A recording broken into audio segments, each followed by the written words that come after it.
Hello मित्रों, मैं astro sir से सुरेंद्र राय आपका स्वागत करता हूं अपने चैनल में और उम्मीद करता हूं कि आप बहुत बढ़िया होंगे। हालांकि नया वर्ष अब दूर नहीं है, मैं अग्रिम रूप से आपको नव वर्ष की हार्दिक शुभकामनाएं देता हूं और ईश्वर से यही प्रार्थना करता हूं कि नया वर्ष आपके लिए मंगलमय हो। 2023 कैसा रहेगा मीन लग्न या राशि वालों के लिए? कैसा रहेगा उनका स्वास्थ्य, कैसा रहेगा उनका वेल्थ, हेल्थ, कैरियर, इन सारी चीज़ों पर आज हम विशेष चर्चा करेंगे। लेकिन एक रिक्वेस्ट है आपसे कि यदि अभी तक मेरे चैनल को आपने सब्सक्राइब नहीं किया है तो कृपया सब्सक्राइब कर लें और इस वीडियो को पूरा अंत तक ज़रूर देखें। मित्रों, ये जो मेरा वार्षिक फल है यह लग्न और राशि दोनों पर आधारित है। आप इसे नामाक्षर के अनुसार भी देख सकते हैं। 2023 में कुछ बड़े बड़े ग्रहों का राशि परिवर्तन होने जा रहा है, जिसमें से कि एक शनि हैं, बृहस्पति हैं, राहु हैं, केतु हैं। खास करके वार्षिक फल कथन में इन्हीं ग्रहों को ज़्यादा मान्यता दी जाती है। बाकी सभी ग्रहों का भी प्रभाव पड़ता है, लेकिन उनकी जानकारी मैं समय समय पर देते रहूँगा। अतः आइए अब हम जानते हैं कि क्या प्रभाव इन ग्रहों का पड़ने वाला है 2023 में मीन लग्न और राशि वालों पर। मीन लग्न या राशि वालों के स्वामी होते हैं बृहस्पति।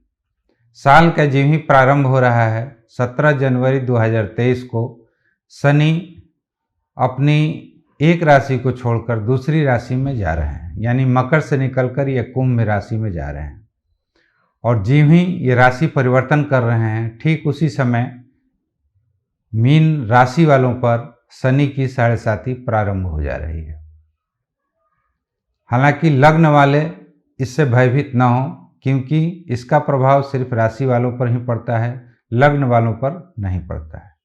मैं आगे इसकी चर्चा करूंगा कि क्या प्रभाव होंगे, लेकिन फिलहाल शनि मकर राशि से निकलकर कुंभ राशि में जा रहे हैं, उनका क्या प्रभाव है।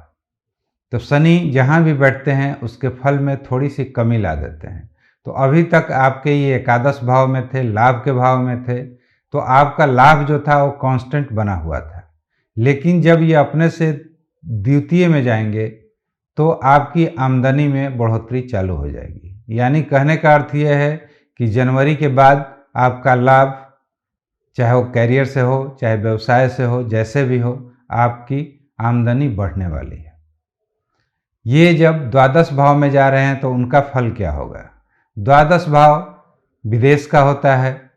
जो व्यक्ति एमएनसी कंपनी से जुड़े हुए हैं उनके काम काज में कुछ न कुछ पॉजिटिव रिजल्ट जरूर आएगा, या जो व्यक्ति विदेश जाना चाहते हैं तो अब उनके लिए यह काम बहुत आसान हो जाएगा। कोई ना कोई चांस मिल जाएगा, बेरुकावट बेझिझक ये आराम से विदेश का सफ़र कर सकते हैं। अब आइए हम शनि की दृष्टियों के बारे में चर्चा करते हैं। तो सबसे पहले शनि की जो तृतीय दृष्टि है इनके द्वितीय भाव में जा रही है। द्वितीय भाव में मेष राशि है, वहाँ पर मेष इनके लिए नीच के हो जाते हैं। राहु भी वहाँ बैठे हुए हैं, अतः उस भाव से बहुत अच्छा रिजल्ट आने की संभावना नहीं है, क्योंकि राहु बहुत ज़्यादा एग्रेशन देते हैं।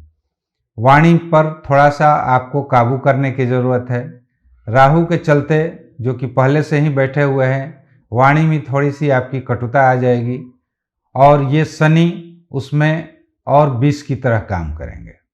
इसलिए आप अपने वाणी पर पूरी तरह से कंट्रोल रखें। कोई भी काम आप वाणी के चलते बिगड़ने न दें। धन जो आपने संचय करके रखा हुआ था, हो सकता है कि किसी खास खर्चे की वजह से, हालांकि खर्च तो ये कम कर देंगे, लेकिन फिर भी कुछ ऐसी ज़रूरतें आ सकती हैं जिसके वजह से आपका रखा हुआ बैंक बैलेंस थोड़ा बहुत निकल सकता है। अतः अब आइए चर्चा करते हैं शनि की सप्तम दृष्टि पर। शनि की सप्तम जो दृष्टि है वह जा रही है ऋण, रोग और शत्रु भाव पर, जो कि इनका फेवरेबल राशि वहाँ नहीं है, सिंह राशि है। अतः ऋण और रोग या शत्रु, इन तीनों में से किसी एक की बढ़ने की संभावना व्यक्त की जा सकती है। अब हम इनकी दसम दृष्टि की चर्चा करते हैं। दसम दृष्टि इनकी जा रही है आपके भाग्य भाव पर। भाग्य में थोड़ी बहुत कमी लाने की कोशिश करेंगे। ये पिता का भी भाव होता है, अतः पिता से भी थोड़ी बहुत अनबन आपको हो सकती है। ये तो रही शनि की बात। अब हम चर्चा करते हैं बृहस्पति के बारे में। बृहस्पति लग्न में बैठे हुए हैं। ये जो भी फल देंगे 21 अप्रैल 2023 तक ही फल देंगे, क्योंकि अभी मैं उससे पहले पहले की ही चर्चा कर रहा हूँ। तो बृहस्पति आपके लग्न में बैठे हुए हैं। शनि के वहाँ बगल में आ जाने से और बगल में राहु हो जाने से ये पाप कर्तरी योग में फंस जा रहे हैं। अतः किसी न किसी तरह की मानसिक चिंताएं आपको इस वक्त तक घेरे रहेगी। इससे आप मुक्त नहीं हो पाइएगा। कृपया अपने दिमाग को शांत रखें, और यदि ज़्यादा आपको मानसिक टेंशन हो तो योगासन करें, प्राणायाम करें, इससे आपको राहत मिलेगी। इनकी जो दृष्टियां हैं वो सही है। एक दृष्टि इनकी जा रही है पंचम भाव पर, दूसरी दृष्टि जा रही है सप्तम भाव पर, और तीसरी दृष्टि जा रही है इनकी नवम भाव पर। अतः जो लोग पढ़ाई के क्षेत्र में हैं, विद्या ग्रहण कर रहे हैं, उनके लिए बहुत ही बेटर है। जो लोग शादी करने की उम्र के हैं और शादी कहीं सेट नहीं हो पा रही है, तो पूरी उम्मीद है कि अप्रैल तक इनकी शादी कहीं ना कहीं सेट हो जाएगी। ये भाग्य की रक्षा करते रहेंगे। जो अभी मैंने बताया कि शनि के वजह से थोड़ा बहुत पिता से अनबन हो सकता है, तो अप्रैल तक डरने की कोई संभावना नहीं है, क्योंकि अप्रैल तक गुरु की वहाँ पर संयुक्त दृष्टि पड़ रही है। अतः अप्रैल तक भाग्य से या पिता से कोई दिक्कत वाली बात नहीं है। तो ये तो रही बृहस्पति की 21 अप्रैल 2023 तक का फलादेश। अब ये आगे बढ़ेंगे 21 अप्रैल के बाद, और ये चले जाएंगे मेष राशि में। मेष राशि यानी द्वितीय भाव में। द्वितीय भाव वाणी का है। थोड़ी सी वाणी में आपको मधुरता आ जाएगी बृहस्पति के जाने की वजह से, लेकिन प्रथम भाव अभी भी आपका पाप कर्तरी योग से मुक्त नहीं हुआ है।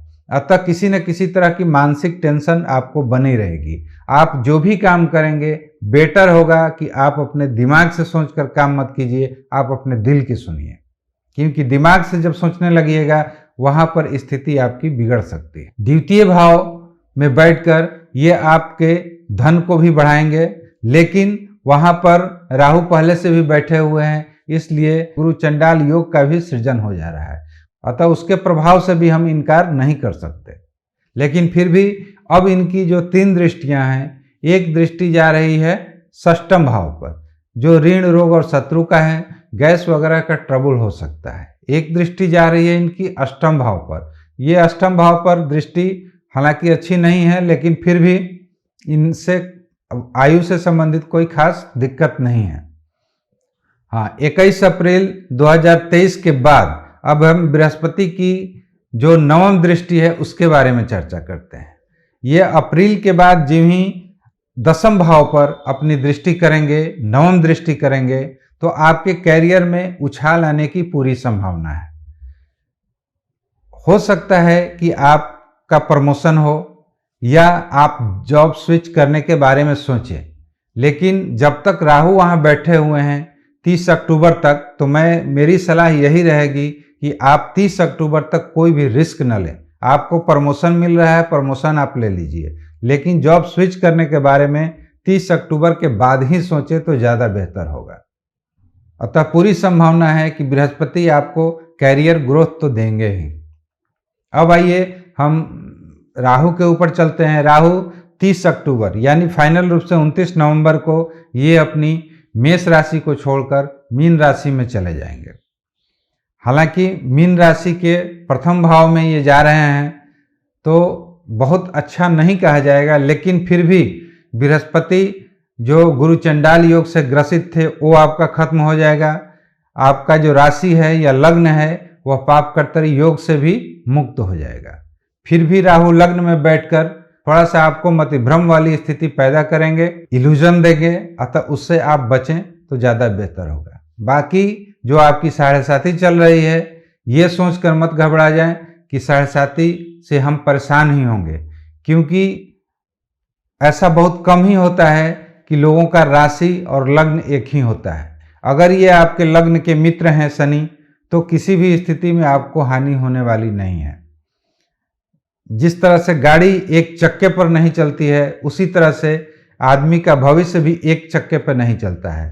लग्न भी उसके लिए 50% जिम्मेवार होता है और राशि भी 50% जिम्मेवार होती है।